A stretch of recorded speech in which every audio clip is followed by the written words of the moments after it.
Hello, this is Kimon Onuma from Onuma Inc. Welcome to today's webinar. We sent this note out yesterday as a new theme, BIM Babble. We're going to be talking about a lot of things today. This is the third in a series of webinars about the program to BIM. Today's focus is going to be on manufacturers' objects, data, and BIM. And the reason we put the Babble slide up is we know there's a lot of technical stuff happening in the background to make this stuff work, and there's a lot of standards and different formats. How do we as an industry make it easier for the end users, for the different stakeholders that are using this data in their projects to work with the information, whether it's in a database, in a model, in an object. And we've assembled a great panel today. We have Doug Bevill from BIMobject, North America President. BIMobject is doing some really amazing things with objects in the cloud.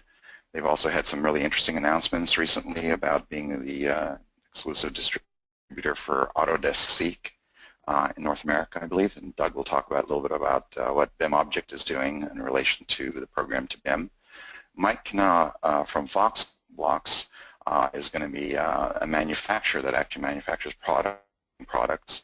And he has been doing some really interesting things with products and getting them into BIM and connecting data. And he'll give us his perspective of what he's hearing about this program to BIM series and what the owners are wishing to do with the data and what the opportunities are for manufacturers and the industry. My name is Kimon Onuma from Onuma Inc. We're also from Thought Leadership. I'm the Thought Leadership Chair of the Building Smart Alliance from the National Institute of Building Sciences. We've been really promoting a lot about standards, obviously in the industry, and a lot of other new things that are happening in Building Smart Alliance this year. Jill Worley from Attainia Inc. Attainia is doing some very interesting things relating to data and objects for the medical planning and objects in medical planning and healthcare design. So she'll be talking. So great, so let's get going. This is a third in the series of webinars. We've had a very busy month. Every week we've been having a webinar with a different focus, but all kind of honing back in on how do we get data moving across the life cycle, all the way from the owner's perspective on through to design, construction, and operation. We're getting great support, and we thank the Asset Leadership Network for supporting this series of webinars, as well as a Building Smart Alliance. And these webinars are being sponsored by Onuma Inc. and BIMstorm. So let's recap a little bit from what we heard from the owners. And everybody that's on the webinar today, if you have not seen the previous 3 webinars, you will get a link to the video, which you can watch if you'd like. But what we heard from the owners is they want to start now. They have a lot of needs in their facilities design and construction and operation. They want to start with something simple. We're calling it minimum viable BIM. What is the simplest thing they can start with that can help them today, not 5 years from now? They want to have standards-driven methods to use their information in any program and keep it neutral. It's very important to not get trapped in a proprietary format. And they want to test their processes before they use them live in a sandbox environment. So Jim Dieter, the Executive Director of Asset Leadership Network, describes it this way. You can divide assets into people, money, and stuff. A lot of resources are spent on managing people and finances, but there isn't as much effort into managing stuff. So we're talking about stuff, essentially, the stuff that goes into a building, the design and construction of the building, the equipment in the building, the people in the building, the other assets, even movable assets like fleet and equipment. And that stuff, how can we become more efficient at managing it? And Renee Tejan from the VA says a medical facility is the largest piece of medical equipment that the VA owns, and everything is interconnected. If you can't manage your facility and equipment, building and assets and portfolio well, then you're not really serving your customers. And there's a lot of challenges, obviously, with a lot of large owners and even smaller owners of how do we do this. You're going to be hearing a lot about healthcare facilities today, but if you replace the word healthcare with anything in here, it really applies across the board. This is not exclusive to healthcare. It's not exclusive to large facilities. It's really a method to move data efficiently throughout the life cycle and all the different stakeholders.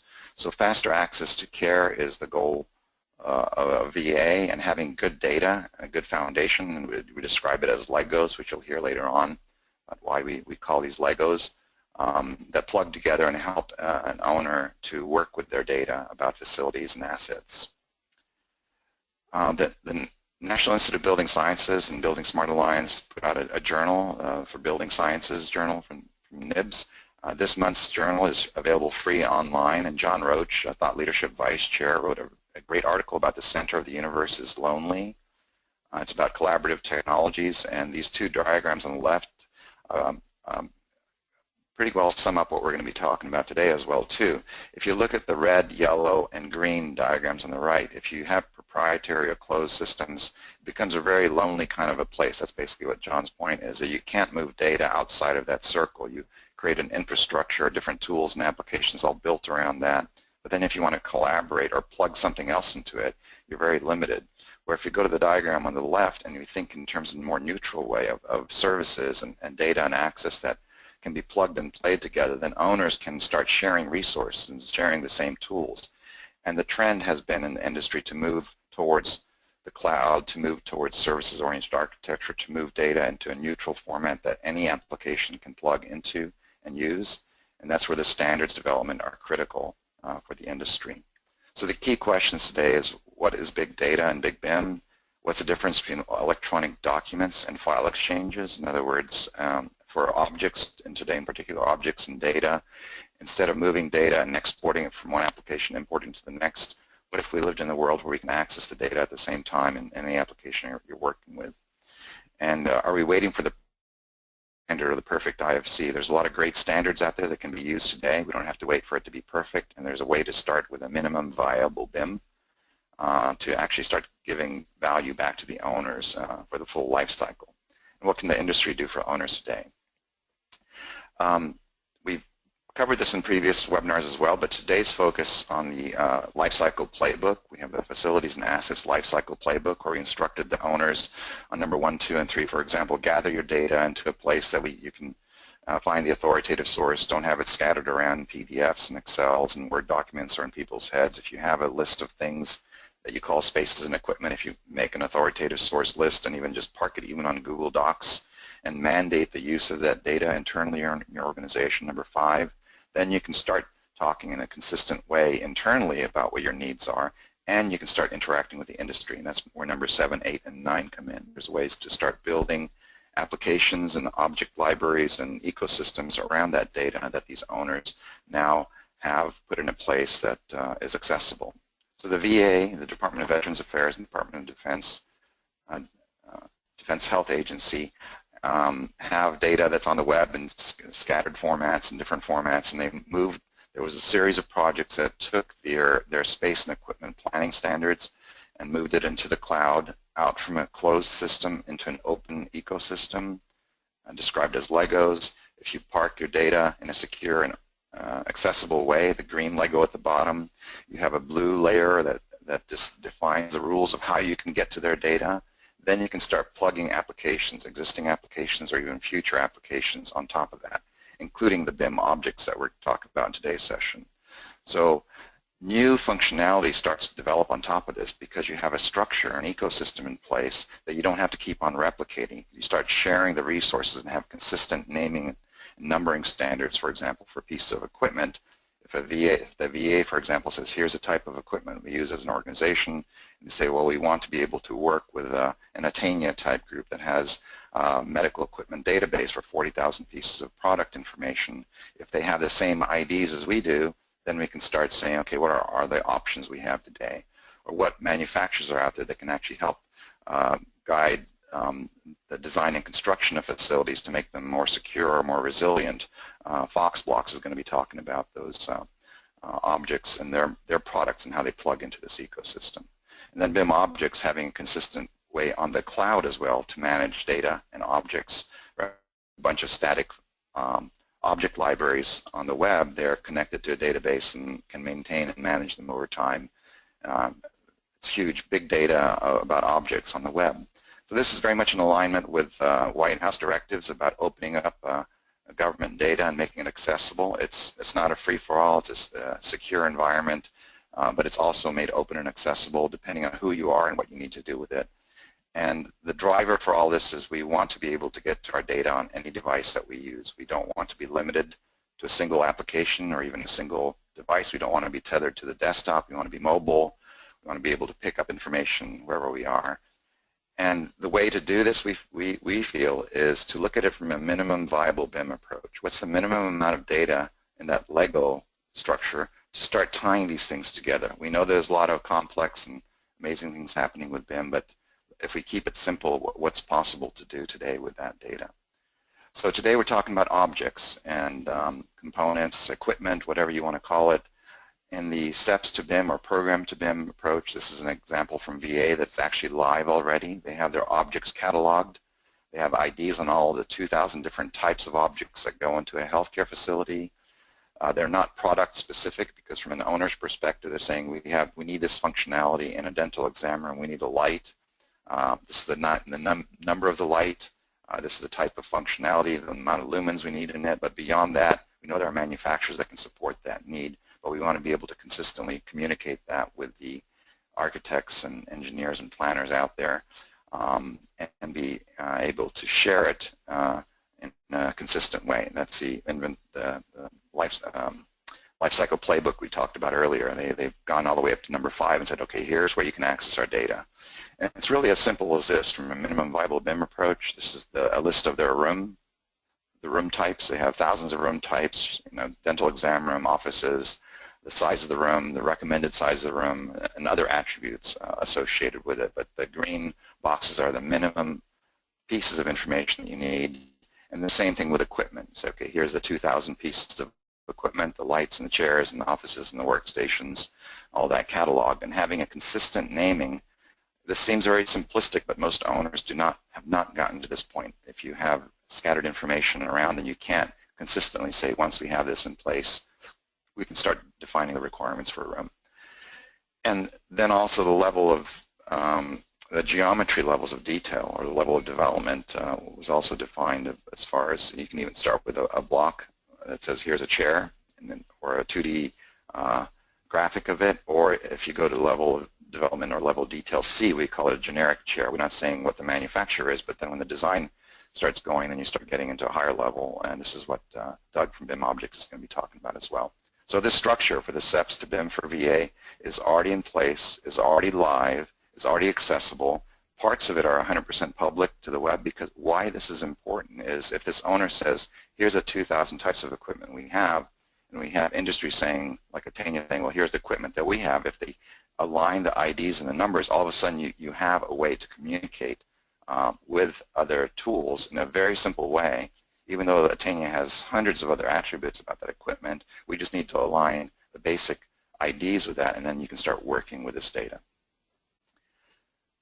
Okay, and then the other Lego pieces that we're talking about today are the BIM object connection to this. Last week we had Revit demonstrated by AECOM. Matt Anderley from AECOM demonstrated this actually functioning in a pilot project that was done with VA to test the functionality of steps to BIM.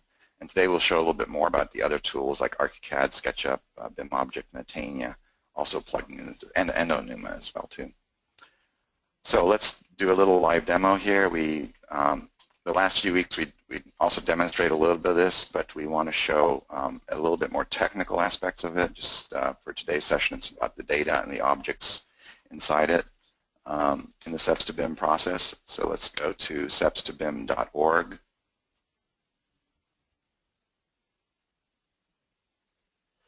And on this site, anybody can get to it if you go stepstobim.org.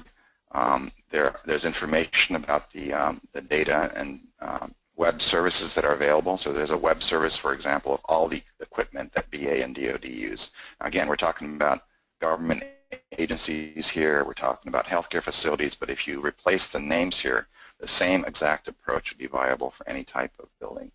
So at the bottom of the page, there are APIs for these web services. So if you're a developer or have product information, you can actually link to this. You can actually get to the what's called the master tables, which is essentially their rules of how their spaces and equipment are configured. These are all web services. And then there are also free simple utilities that you can use to say, okay, I want to call up a typical room type. I'm going to call up that dental exam room. Their catalog down below, and basically this is hitting live from this page to the SEPs and the 1691, what's called the Equipment Database Web Services, and it builds a space on the fly of that room type. And the same thing happens with the department. I can say I want to call up an entire department, not a single space, but I want to call up, these are all the VA standard spaces and equipment for a dental exam room, for example. Again, call that up, and we pull it up, and it builds it on the fly again too.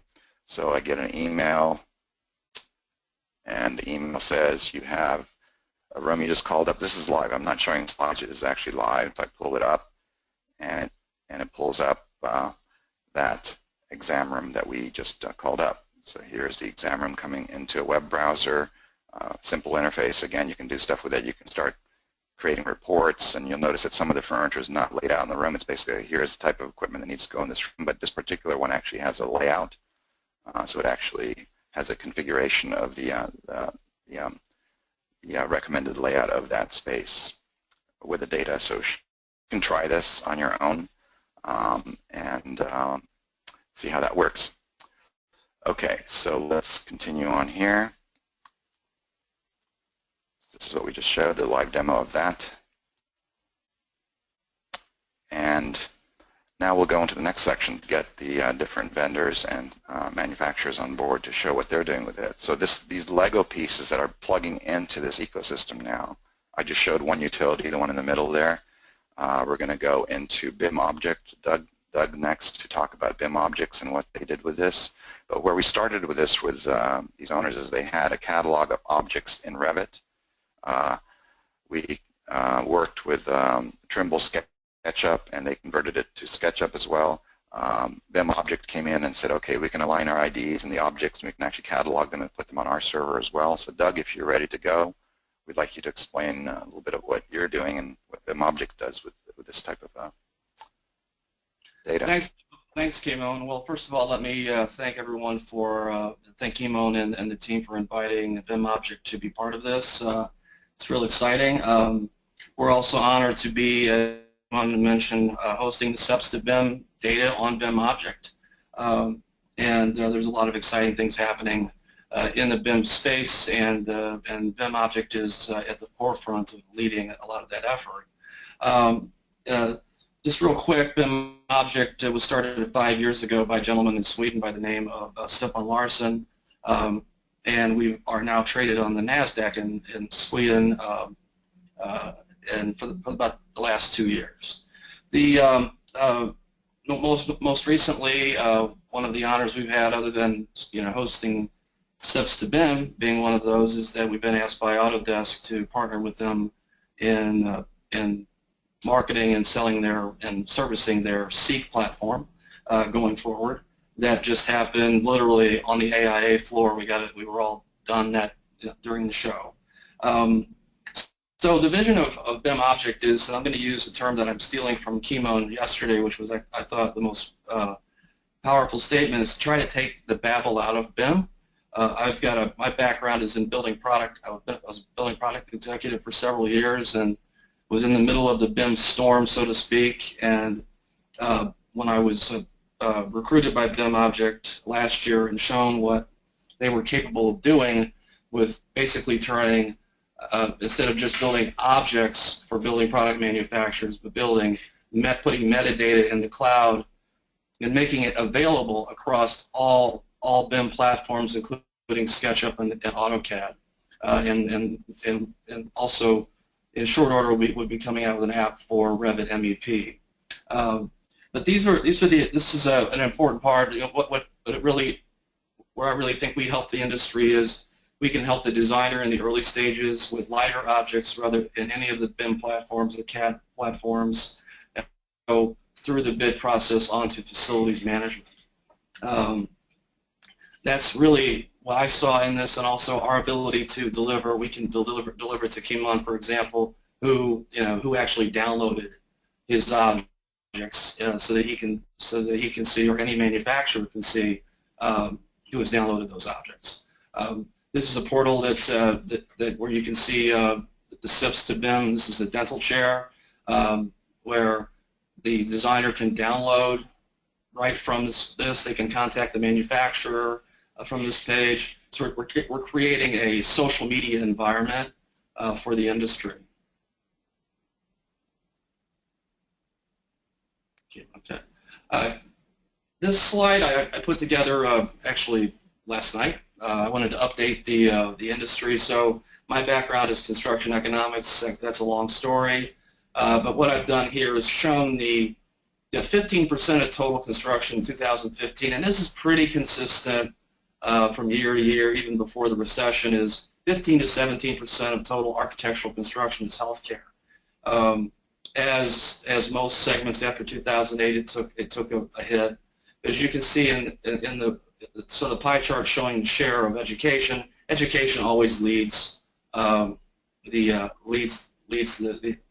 construction spending segment in architectural, and it's normally between 30 and 38% of total construction, with a split of about 70% K through 12 and 30% universities.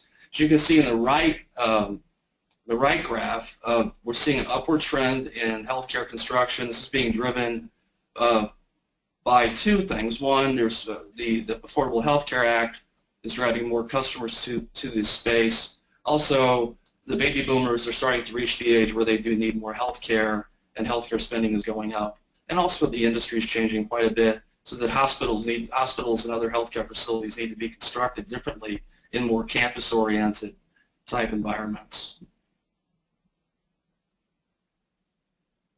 Okay, again,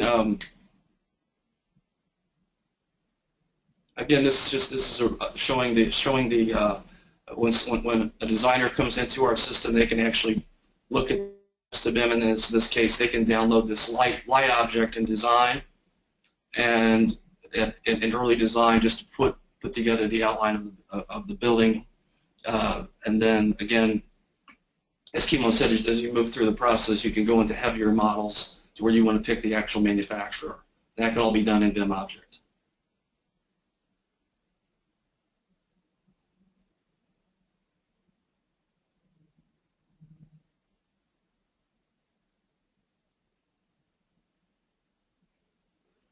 Kennaw, are you there? Yes, and you also have different formats as well too, right? You have ArchiCAD, Revit, SketchUp, IFC. Well, as I said earlier, we have all the formats. Right. We have virtually all the BIM formats, as well as, again, as you said, IFC. They're and also Kobe compatible, and also CAD and SketchUp. Right. And actually, this is live now. I'm just showing it on an iPad here, but the reason you guys were able to align is because you aligned with that ID D3320, and we share the objects and the data, and the background's different from a database. So a designer could then, in the future, if they wanted to find a chair that's equivalent to this in theory, then you could say, okay, here's another manufacturer that has three different types of chairs that would match this. So a lot of really great potential here, and I really appreciate, Doug, you explaining that to us, and we'll go into a question and answer after we get the or discussion after we get the other presenters finished here as well too. Thanks, Kennaw. Thank you very much.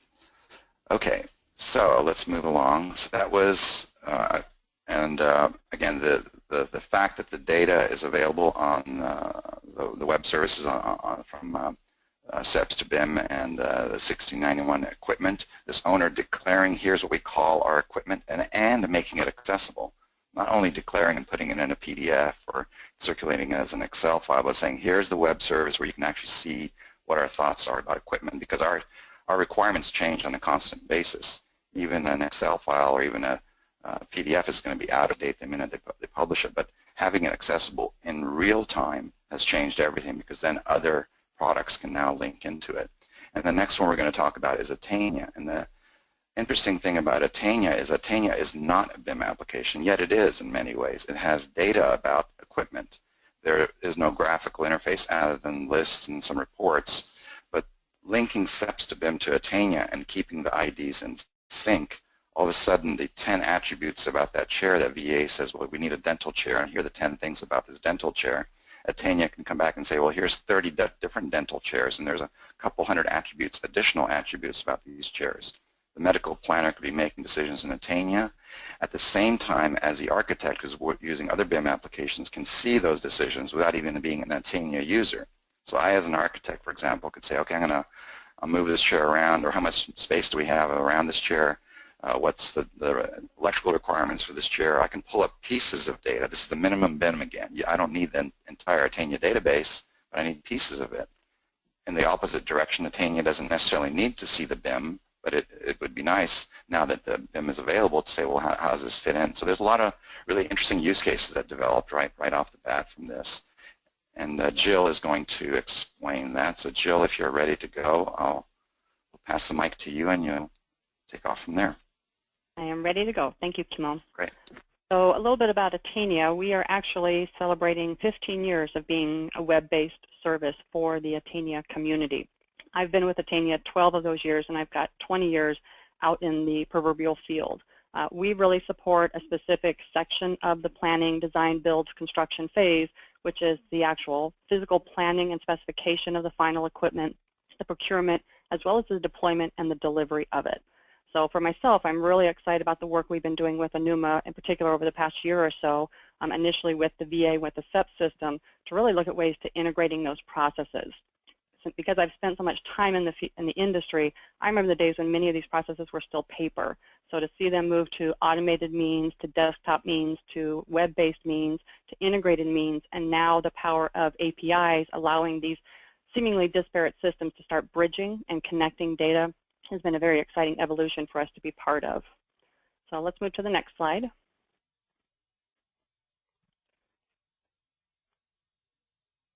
And let's go ahead and push through for the bullet points there. So what exactly is Attainia? We've talked about a lot of different pieces to this ecosystem, and Attainia is kind of finding ourselves very strategically in the center of many of these ecosystem discussions. We specifically are a host and a moderator of multiple applications that specifically do serve healthcare, and healthcare capital equipment planning in particular. That's both in the construction as well as in the routine planning world. Like Kimon said, many of the things we're talking about today, we strategically are also looking about expanding that out beyond just healthcare, and many of these processes and principles could apply to other related construction industries. We're 100% cloud-based, and we actually have $37 billion in capital equipment actively being planned today. And many of those members in our community are very excited about BIM and about being able to integrate the data that they manage within Attainia applications with their design tools, such as the BIM and the UNUMA-related resources. Most of that business is here in the U.S., but we are international as well. So that's another inherent challenge we've been looking at in recent years, is how to internationalize much of the data we do, specifically as it applies to this group. What do you do about imperial versus metric? So that's an element of information that we actually use in our database, and they have the ability to toggle between metric and imperial type references. So we can push the bullet points through for this one as well. So who exactly is the Attainia community? They're actually the healthcare providers themselves. We do provide licensing to healthcare systems that have in-house construction, design, and facilities groups that want to manage the processes and, more importantly, control the data or the standardization of that data internally. We also have facilitators, being design build construction firms, architectural firms, equipment planning firms, anyone who's involved with the planning of that equipment post-design, and when it becomes appropriate to start planning it more specifically with the clinical stakeholders, they're using our resources. What makes our content interesting as we start showing you some of the content that we manage is that the community helps us maintain that content. So we actually partner also with groups, or what some folks refer to as GPOs, group purchasing organizations. A lot of name changes here, but Intelair, which was previously Amerinet, Vizient, which was previously MedAssets, and Novation, as well as Premier, also help us in maintaining the data and maintaining the timeliness of some of that data in our particular product catalog.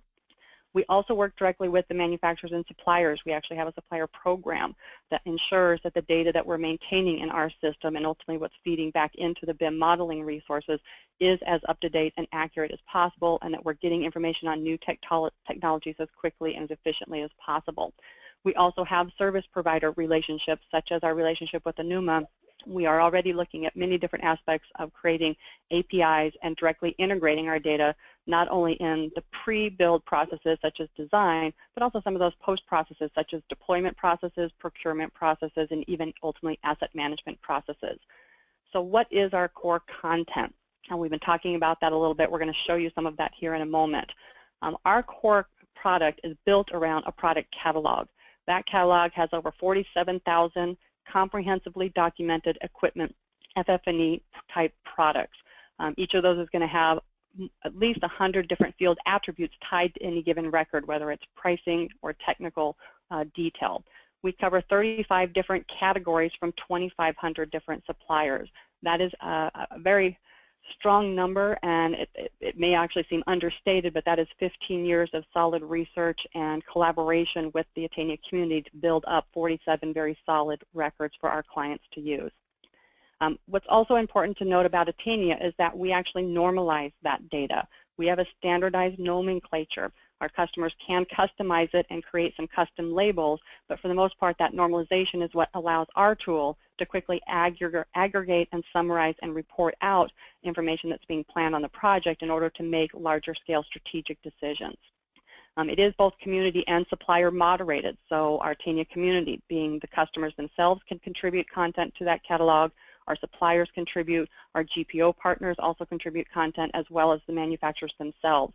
We all work collectively in our own little microcosm of that larger ecosystem to make sure that everybody's using the best possible data. Within our system, we also have room templates, and this is another interesting variable to the discussion in that we maintain those templates with typical room equipment lists. We don't do layouts per se, and that's why we're excited about the potential integration with the NUMA, but these lists provide you a shopping list per se or a checklist of the items that typically should be found in those rooms, very similar to what the SEPs to BIM system has done on the SEP side for the VA. We actually provide that for our customers out in the commercial market. We also can customize those for suppliers, and we also have contextual details such as contract detail and analytical detail from some of our other business partners such as ECRI and MD Byline. So next slide. So we're going to go into the live site here in just a moment. I'm going to show you this in more detail, but this is the first point in our planning tool in particular. It's used for construction projects in particular, about some of the data that we are maintaining within the system. We actually maintain the source documents from the manufacturer for that, being data sheets, planning guides, or installation guides. And we also extrapolate that information into our database, normalize it so that we can actually generate technical reports both within our system, but we also normalize that data so that when we build APIs such as what we've done with the NUMA, we're getting clean, consistent data each and every time. So the future of capital, this may or may not be consistent with the design side, but what we're seeing from within our community is that analytics are really becoming more and more important, and that's part of the value of us being able to normalize our data, is that being able to look at information strategically during the procurement process in particular, as well as the deployment, and being able to identify the opportunities to optimize spending, to streamline specifications, and ultimately to streamline the deployment and the installation processes by normalizing and standardizing as much of those equipment items that are being procured for projects as possible. Also utilizing contracts. The national GPO contracts that I mentioned are very important in our particular market because that's going to provide additional pricing incentives to the members of those particular GPOs, but they also need to have visibility to that, and that's something we provide for them within our database. Also standards controls. It's all about standardized dating to streamline processes, increase aggregation of capital spend from particular sources or particular vendors, and optimizing the dollars that they're spending in these projects. And also being able to anticipate that demand by category or manufacturer, being able to forecast it, how far out our particular projects, we're going to track that. So what we're looking at here is just a basic flow chart of where Attainia falls within the larger ecosystem. This is specific to our relationship with NUMA in particular, but you can see that Attainia is kind of at the center of that, kind of feeding our content in particular out to some of these other resources. The product detail in particular, especially the dimensional detail, allows us to create the object. Is being fed back into a NUMA, and we've got real-time communication from that, and it shows some of the other relationships that we have on the other end of procurement and deployment where we also integrate. So we're going to take just a moment here to connect live into the Attainia database so I can show you what some of that connectivity looks like. So what we're looking at is the Attainia product called Plan. This is our construction-based tool. What we've done previously with Enuma as part of our test cases, we've actually built out a sample clinic. And so with that clinic, what we're able to do is in a very flat file mode, see which departments are in the project and ultimately which rooms. Now for this particular exercise, when we originally started this process, these templates actually originated from the SEPS to BIM system. So these are VA standards and typical templates that were transported or exported into the Attainia system, and then we were able to map that information and create the real-time connectivity to it, and ultimately an API that allows the plan system to update the corresponding templates back in Enuma, which Kimon's going to show you shortly. How we integrate it is that we simply use what are called GUIDs. So through the SEPS system, we have GUIDs at the project level is the first layer of integration and connectivity, and then what will happen here is that as we drill into particular departments, there's going to be an additional identifier to distinguish from one department to the next. So as I have my department here, the clinic itself is going to have its own GUID to identify that correlation. When we come down to the room level, and I'm going to come down one more level here. I apologize here. Getting a little bit of a lag here with my web connection. Let me get one more level down.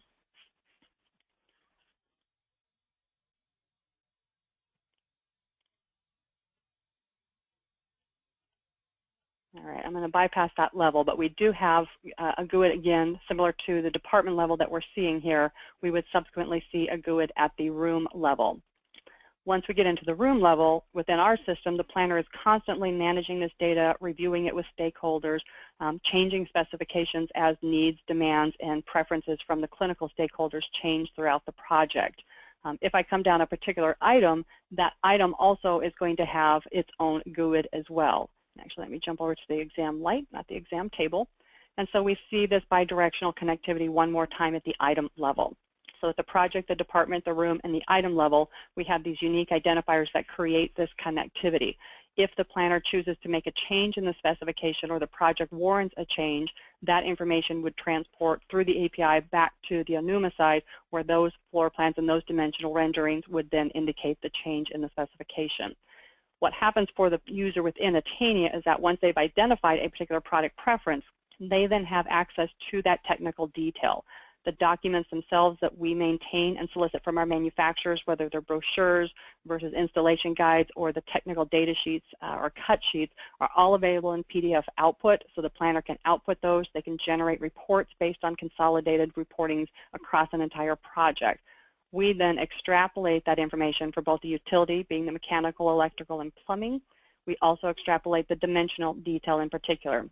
And those particular fields will be very important to the API, because that information is what allows us to modify and continue to update the rendering of the BIM objects in the BIM tools to make sure that we have the most accurate information.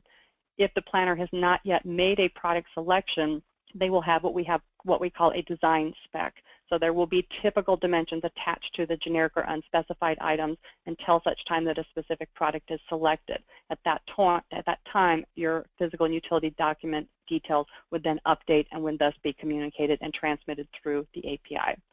So Kimon, I'm going to send it back over to you to show how that connectivity is going to appear over on the Enuma side. Great, thank you very much.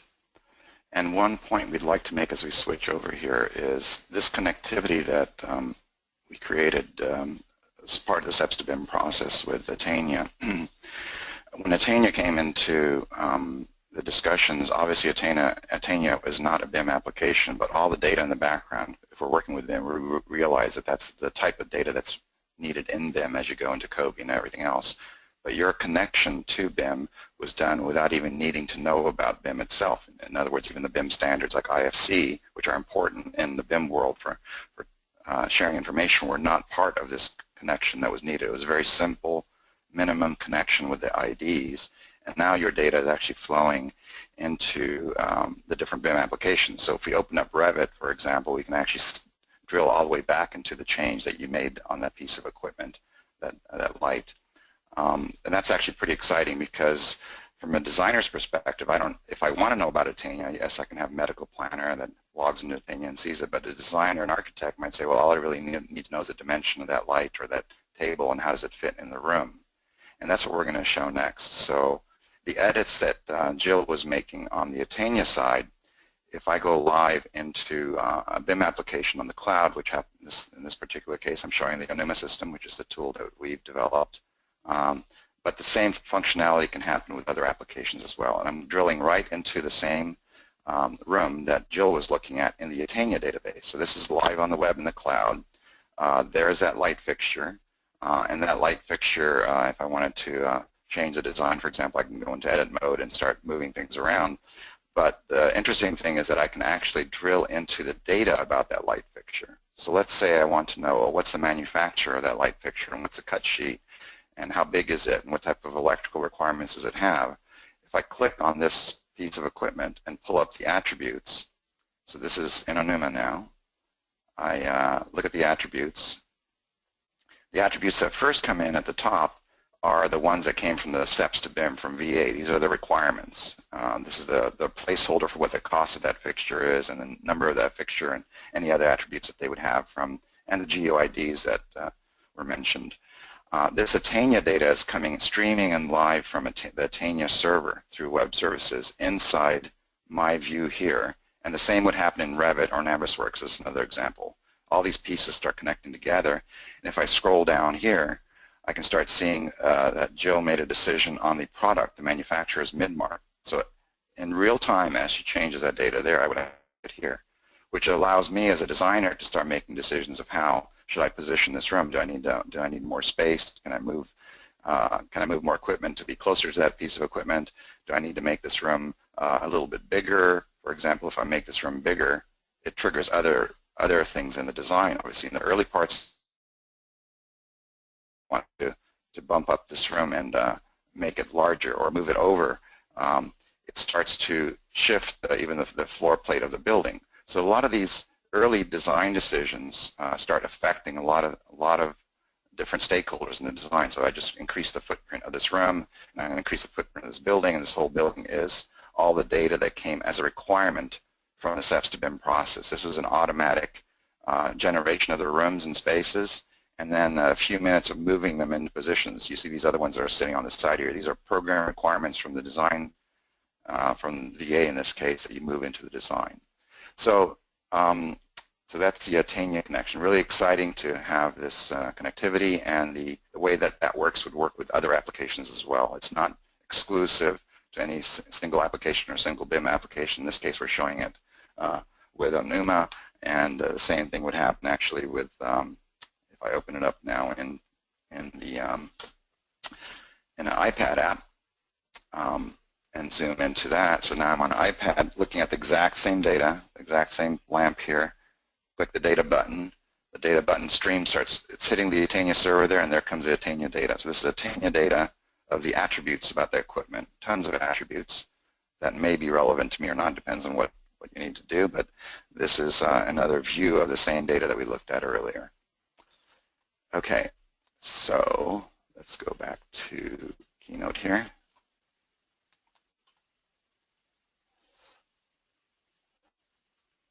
Okay. So next, last week we showed Revit. So for those that like to see this exact same workflow in Revit, you can watch last week's webinar. It's recorded, and we'll send you a link after this session is recorded as well. Matt Anderle showed the workflow in much more detail about how Revit works with the same data.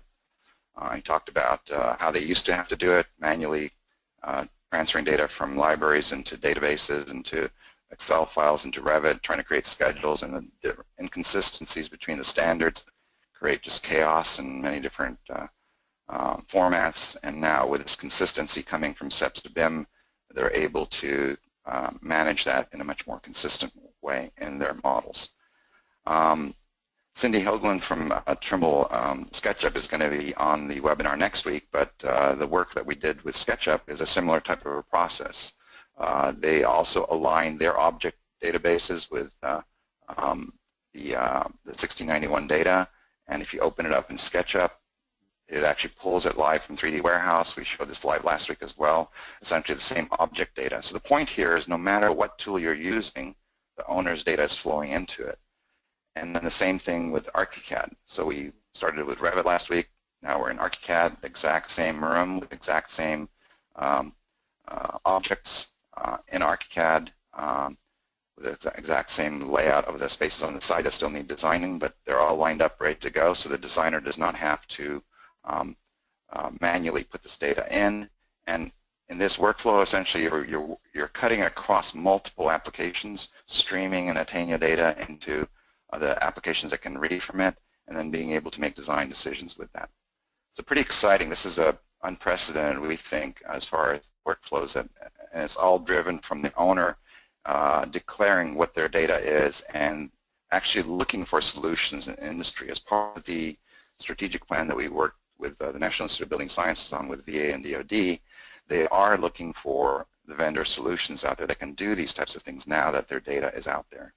And extending that even further, when you get into manufacturing and actual products, Mike Kennaw from Foxblocks is now going to talk about what they do and what the opportunities that they see with this new workflow. Mike, are you ready?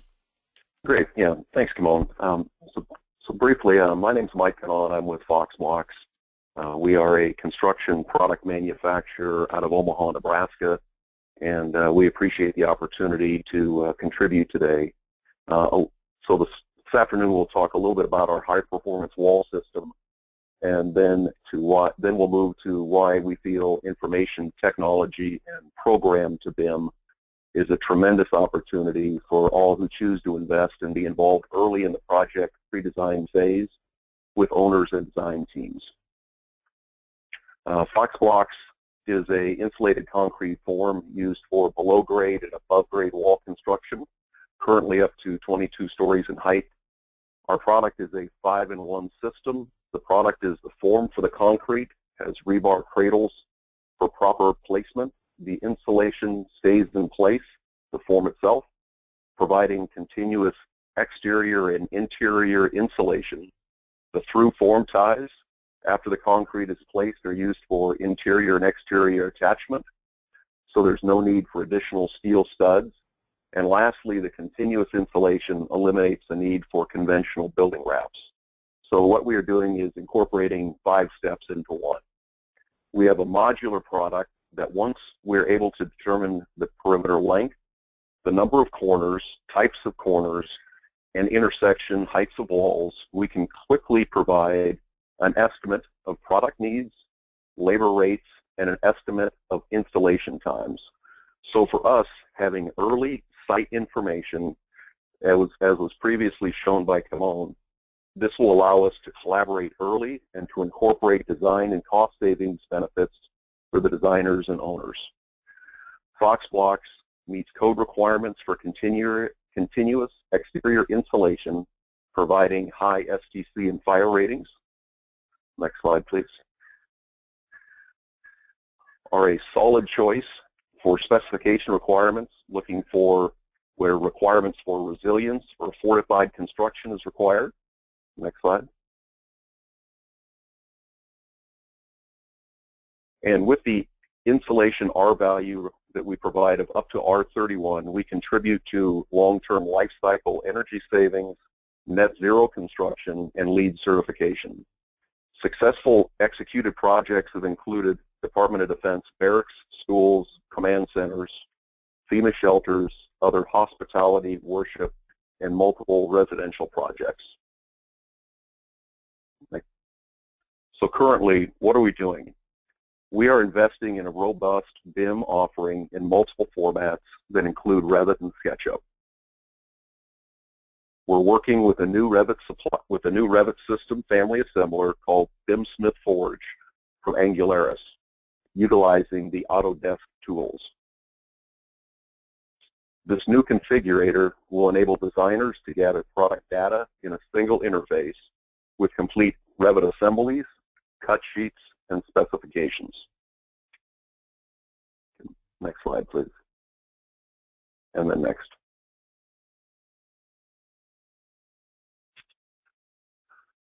We've made the decision that we'll be hosting our content with the world leader BIMobject so that our information is widely accessible for customers 24/7, 365. What we're looking to achieve is to have specific data, product information in the right place and at the right time. We at Foxbox believe that construction, design, operation, and facility management is due for a major technology advancement by improving old age building processes while maintaining the core knowledge and expertise that is proven and successful. We feel partnering with innovative industry leaders will enable this by providing information in a mobile, user-friendly, and interactive manner. So for a quick summary, Foxbox, at this point, we're committed. We've taken the time and looking at the BIM industry, the BIM products, and what's available, and have now decided that through technology that we can identify opportunities to partner earlier in the decision design process by making our comprehensive product and service information readily available. In doing so, we feel we can participate with improved design, construction, material supply planning, scheduling, delivery, and maximizing construction schedule compression as a business partner, not just a material supplier. We feel that now is the time to move forward, and we feel that this is a tremendous opportunity to add value and new services to the design and owner team. So thank you for your time. Thanks, Mike. That was great. So just one question before you go is the edits that you were seeing earlier that we were changing the size of the space that changed the floor slab, and if Foxbox was in there earlier on and could see this happening, then you could provide guidance to the design team of options of using your product is one potential could see. Absolutely. For us, what we see, Kimona, in going forward is that the earlier and sooner we can see adjustments or changes, we will then be able to provide recommendations on design efficiencies that will not only reduce the cost, reduce the labor, but be really a key partner in the early design process. So the sooner that we're involved, the better for us, and I think the better for the whole design team and ultimately the owner. Absolutely. Great. Definitely. And the access that you saw, in fact, if we replace the Attainia demonstration with live access to data, and you were reading the data from the BIM as it was changing size and the perimeter of the slab, for example, or the linear dimensions of just the shape of that slab, I imagine would trigger a design option from Foxbox and saying, here is the perimeter wall system or the foundation or requirements for that building. I could see that pretty easily, and I think that extends to other types of manufacturers as well. As we start plugging these pieces, these Lego pieces together, the opportunities are just endless as long as we can generate value and benefits for these owners that now are putting their data out there in a consistent format. We just have to keep on encouraging the owners to do that more. Okay, so we're getting ready toward the end here. I think we're running a little bit long, so we're not going to have a long group discussion here, but then I've talked to each one of you individually as we went along here. But is there any other final statement you'd like to say now that we've heard from each other? Any one of you? Doug, since you started off here, is there anything else that you'd like to add to what you just saw? Well, first of all, I enjoyed everyone's presentation, and again, I want to thank you, Kimon, for inviting us to be part of this. No, there's really not much more to add. I think that everything's been said as it relates to BIMobject. We're very proud to have Foxbox as a partner, also, and a new partner in BIMobject. So, anybody needs to reach out. You can reach me on LinkedIn or through my email if you have any questions going forward. Great. Great. Thanks, Doug. And Jill, is there anything else you'd like to add? I just want to say that, once again, I think we're all reiterating the excitement that we have about the possibilities of being able to integrate what have historically been very disparate systems. So for us, moving into that 3D world with the BIM rendering is very exciting to our community, and also continuing to seek out the best solution for that life cycle. We all know that the end product is being able to hand off a comprehensive document and or file to our customers when that building is complete, and that's, I think, something we're moving towards, of getting better information, so that clinical engineering in particular isn't trying to rebuild data for a brand new facility, that we can hand that information over and be confident that it's accurate and complete. Great. Thanks, Jill. So in closing here, and before we take questions from the audience, actually, I forgot to mention this at the beginning. If you have questions, type them into the question box on the GoToWebinar. We're not opening up the microphones. There's too many people online, so that wouldn't work. So type them in. And if we don't get to your questions today, we'll get back to you through email. So next steps, as far as getting beyond this BIM babble that we talked about, there's so much low-hanging fruit out there and so many opportunities that we need to work together on. We don't want to reinvent the wheel and create these center of the universe type approaches. There's value and benefit now, and there's a smarter way of doing things. We can work with owner data like this. We have to encourage other owners to do the same. It's not that difficult. The starting point to at least say, well, get the authoritative source of information somewhere. Just even park it on a Google Docs. But if you have requirement data, don't put it in a format that we can't work with. So share resources with other.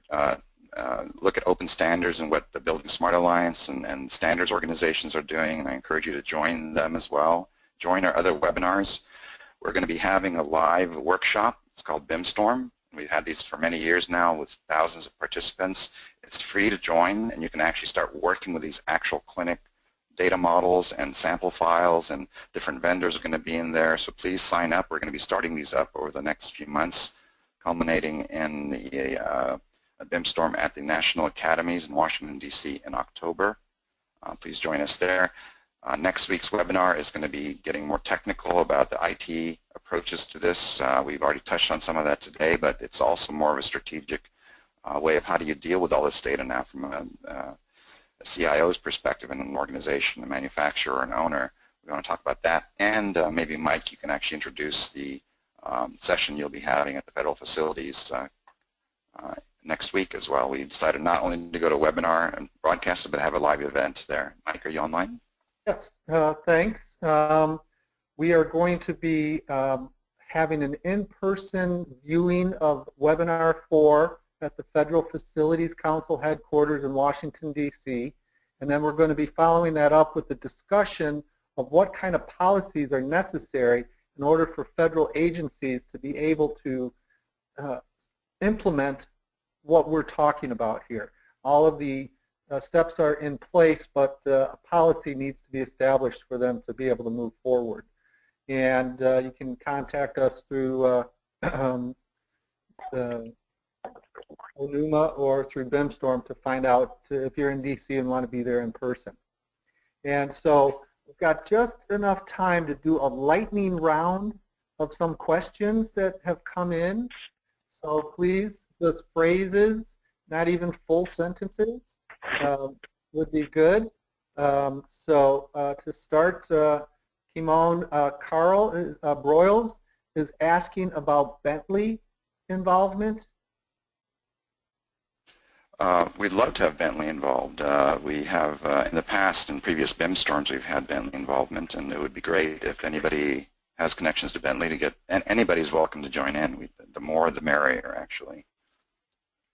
Okay, very good. So Carl, bug the people at Bentley to contact ONUMA.